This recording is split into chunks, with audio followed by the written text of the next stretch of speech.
Hi, my name is Wendy Patrick, and this Psychology Today column was entitled The Hidden Perils of Texting Under the Influence: How Cocktails Can Create a Dangerous Digital Transcript.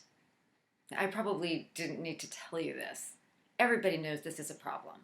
So why do we do it as often as we do as a society?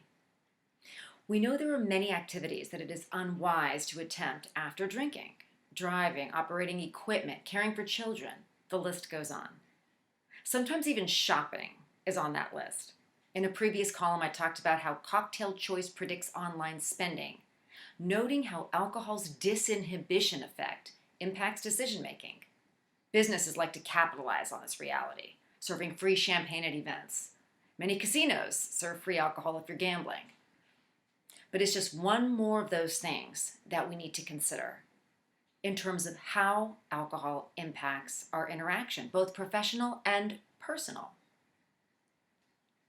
We'll call this communicate with caution after cocktails.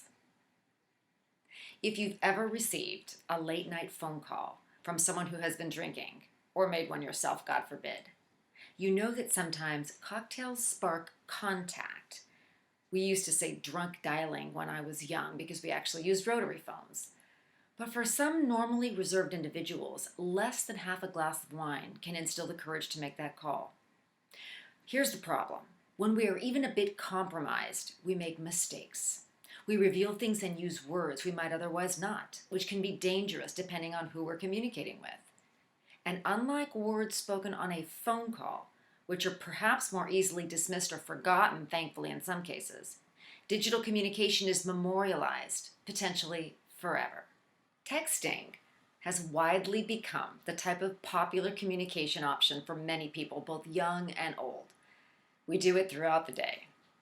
Yet, as with other methods of communication, it should be tempered with wisdom, because unlike verbal communication, texters are creating a digital transcript of every word they type and every image they share. Research reveals this is particularly good advice for young people, because for some adolescents, drinking plus texting becomes sexting. Most people do not text after drinking planning to send provocative content. Most people do not have such content on their phones to begin with, thankfully. But it happens, often at the solicitation of a communication partner. There's been research that has looked into the associations between sexting, cyberpornography, and alcohol. I talk about some of this research in my Psychology Today columns. And the researchers that look at this, they look at evidence that supports alcohol's disinhibition effect. Everybody knows about that. They also talk about the link with sexual responsiveness and what is the moderating role of alcohol between cyberpornography addiction and sexting. Let's talk about clear-headed communication. It is important to note that it is not just young people who are susceptible to sharing compromising photos after drinking. Adults do it too. And of course, alcohol is not necessary to make poor decisions when it comes to sharing sexually explicit material. Some relationships include elements of coercive photo sharing, as I discuss in one of my other articles, discussing the dark side of sexting. Others simply involve the exercise of bad judgment, drunk or sober. The takeaway is that research suggests some people, even those who would normally be unwilling to engage in risky behavior, are more easily talked, usually via text, into sexting when their judgment is compromised. If sexually explicit images are not already on someone's phone, they might be talked into snapping a few in the moment, another uncomfortable result of impaired cognition, and then sending them.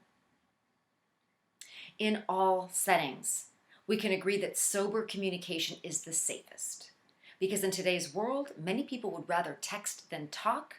Texting falls into the post-drinking behavior category, where one should proceed with caution.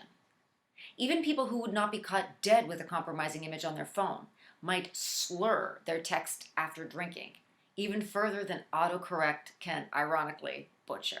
Perhaps for everyone, barring an emergency, when you pick up a drink, you might want to put down the phone.